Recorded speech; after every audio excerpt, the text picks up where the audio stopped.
तो कैसे हैं आप लोग। तो चल रही हैं तैयारियां कजरी तीज की। ये भगवान के लिए कपड़े बन रहे हैं, भोलेनाथ के लिए, पार्वती के लिए, गणेश के लिए और नंदी के लिए। तो छोटे छोटे कपड़े घर ही पे सिलाई मशीन से बनाए जा रहे हैं, क्योंकि पूजा में जो है मूर्ति ले आए थे रायबरेली से। अब उनको जो है कपड़े भी बनाना ज़रूरी था, तो ये कपड़े बन के तैयार हो गए हैं। छोटे कपड़े बनाने में मेहनत बहुत लगती है, लेकिन सब शौक़ हैं अपने अपने, लोग बनाते हैं ताकि वो भगवान को पहना सकें। तो चौकी बन के तैयार हो चुकी है भोलेनाथ की और माया पार्वती जी की। तो कलर हो रहा है मूर्तियों में। ये बेसन से माता पार्वती के गहने बनाए जाते हैं। तो कलर करने का कार्यक्रम चल रहा है। तो मूर्ति का कलर हो चुका है, बस केवल आँख बनाना बाकी है। माता पार्वती की, शंकर जी की आँखें बन चुकी हैं।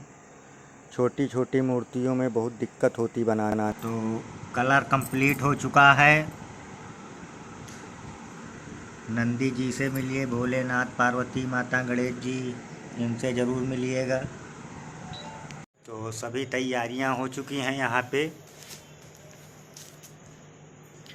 पूजा सामग्री पूरी हो चुकी है।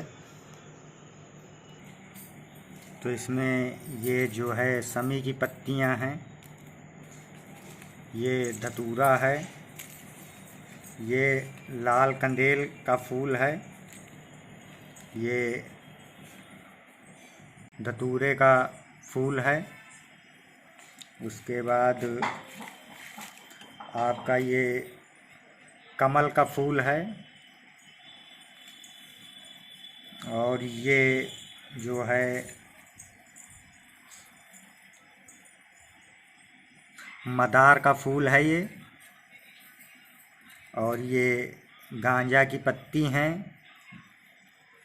और उसके बाद इसमें इस फूल का नाम भूल गए हैं। ये आपका जो है चमेली का फूल है, ये पीला कंदेल है, और इनका नाम भी अभी भूल रहे हैं, भी याद आएगा तो आपको बताएंगे।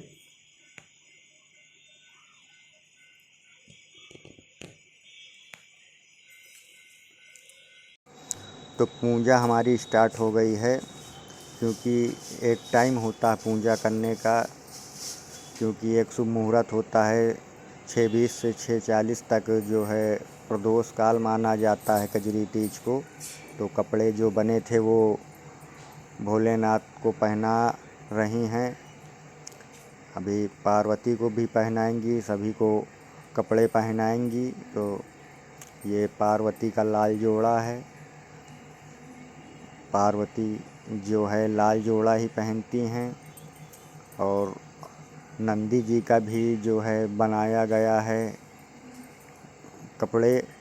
गणेश जी के भी कपड़े बने हुए हैं, इसके पहले अपने वीडियो में देखा होगा। तो सभी लोगों को कपड़े पहनाया जा रहा है। चौकी ऊपर ही लगा दी गई है, क्योंकि नीचे जो है जगह कंजेस्टेड हो जाती है, क्योंकि अभी इन लोगों का गाना भी और रात जागरण भी होगा। तो इसीलिए इस बार जो है भोलेनाथ की चौकी छत पे लगाई गई है। तो कपड़े पहन चुके हैं सभी लोग। अब बेलपत्र जो है अर्पित किया जाएगा। बेलपत्र सबसे मेन माना जाता है भोलेनाथ का, क्योंकि सभी लोग बेलपत्र ही चढ़ाते हैं ज़्यादातर भोलेनाथ के पूजा में। बेलपत्र के साथ साथ आप जितना भी फूल और सामग्री है वो सभी भोलेनाथ के ऊपर चढ़ेगी। फूल हैं, कंदेल का फूल था। ये बहुत कठिन व्रत माना जाता है जो है हरतालिका तीज का, क्योंकि इसको एक बार शुरू करने के बाद आप इसे छोड़ नहीं सकते। तो इसलिए बहुत ही कम लोग इसका व्रत रखते हैं, क्योंकि अगर आपने एक बार व्रत कर लिया तो फिर जीवन पर्यंत इसका व्रत करना पड़ता है, जो काफ़ी मुश्किल हो जाता है, क्योंकि ये 24 घंटे बिना पानी पी के रहना पड़ता है। और ये फल चढ़ रहे हैं तो हाथ लगा दिया गया है। तो ये व्रत करके ही माता पार्वती ने शंकर को प्राप्त किया था। और ये श्रृंगार का सामान पार्वती जी को चढ़ता है, चूड़ी, बिंदी, लिपस्टिक वगैरह। तो पार्वती जी को ये व्रत याद नहीं था, वो पिछले जन्म का जो है भूल गई थी। तो शंकर से पूछने लगी कि सबसे कठिन व्रत कौन सा है जिससे आप जल्दी प्रसन्न होते हैं। तो शंकर जी ने हरतालिका तीज व्रत का कथा सुनाया था। इससे पहले पार्वती ने किया था, लेकिन उनका स्मरण जो है खो चुकी थी सती के रूप में, क्योंकि इन्होंने हिमालय में जो है भाद्रपद की शुक्ल पक्ष की तृतीया को व्रत किया था, लेकिन उनके दिमाग से उतर गया था। तो भोलेनाथ ने इस व्रत की व्याख्या बताई। और इसमें सबसे मेन होता है, इसमें रात में सोना नहीं है। अगर आप सो गए तो इसके जो है कई नियम बताए गए हैं कि आप ये बनेंगे, आप ये बनेंगे।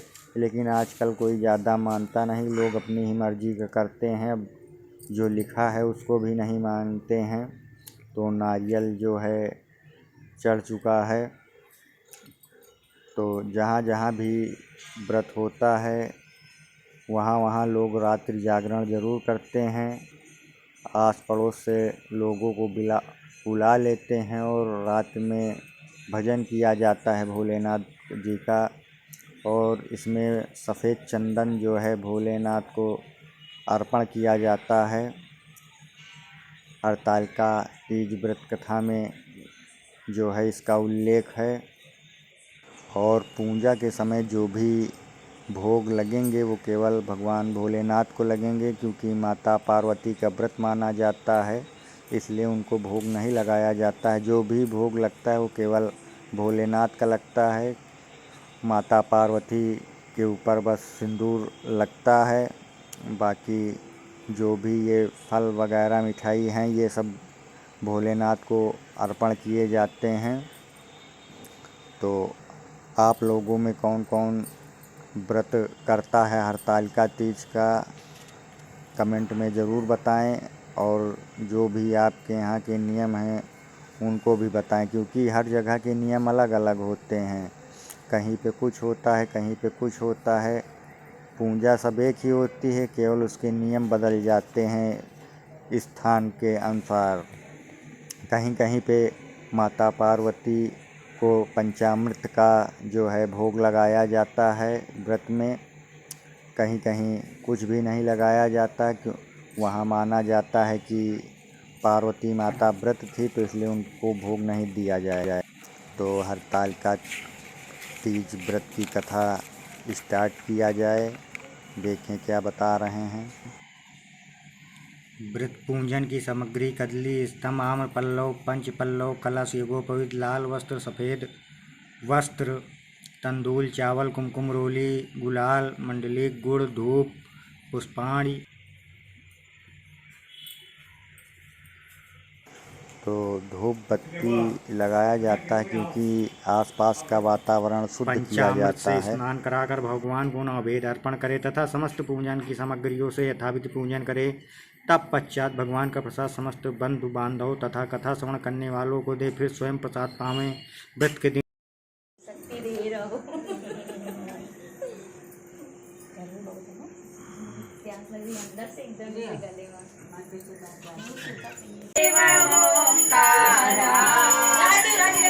बोल दे भोलेनाथ बाबा की जय। गुरु ब्रह्मा गुरु विष्णु गुरु देवी महेश्वर, गुरु साक्षात परम ब्रह्म तस्मै तेरे नमः।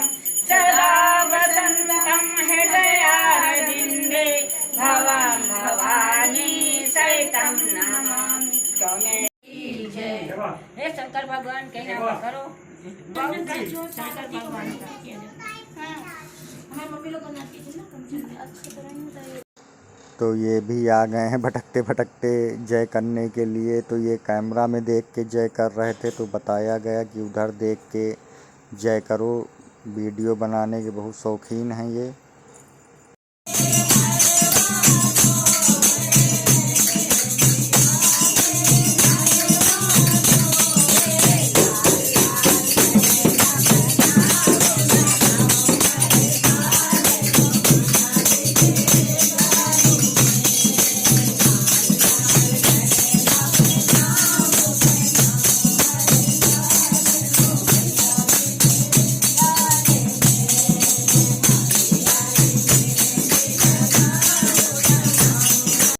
तो सुबह के बज गए हैं 4, आ गए हम रेतीराम तालाब में, क्योंकि यहाँ जो है अय्या रायपुर में जो है यहीं पे विसर्जन किया जाता है, रेतीराम तालाब में ही। यहाँ पर बहुत से लोग आते हैं। अभी हम लोग ज़्यादा जल्दी आ गए तो 1 ही 2 लोग होंगे। अभी जैसे जैसे सुबह होगी तब लोग ज़्यादा आएंगे, क्योंकि थोड़ा रात में लोग डरते हैं रेतीराम तालाब आने से, क्योंकि बहुत ही डरावना रेतीराम तालाब माना जाता है। ये यहाँ पे 2 लोग पहले से ही पूजा कर चुकी थी। यहाँ सुबह आने वालों में काफ़ी पहले भी लोग आ जाते हैं, और सबसे ज़्यादा जो है सुबह आएंगे जब धूप खुल जाती है। तो यहाँ पे जो है यहीं पे भोलेनाथ माता पार्वती का विसर्जन किया जाएगा। तो आप लोग भी दर्शन कर लें विसर्जन से पहले। जय भोलेनाथ बाबा, सबका कल्याण करें। क्योंकि इनका जो है विसर्जन रेतीराम तालाब में ही अनादिकाल से चला आ रहा है। जब से व्रत यहाँ की औरतें करती हैं तब से यहीं पे जो है विसर्जन किया जाता है, हड़ताल तीज की मूर्ति का। तो चलिए, विसर्जन हो गया तो चलकर भोलेनाथ बाबा का दर्शन कर लें। यहीं पर 2 मंदिर हैं, एक हनुमान जी का है बगल में, और भोलेनाथ का भी मंदिर है। तो ये लोग निकल चुके हैं। तो ये भोलेनाथ बाबा के आप लोग भी दर्शन करिए। रेतीराम तालाब बाबा के दर्शन हो चुके हैं, तो अब निकला जाए घर को। फिर मिलेंगे। जय भोलेनाथ।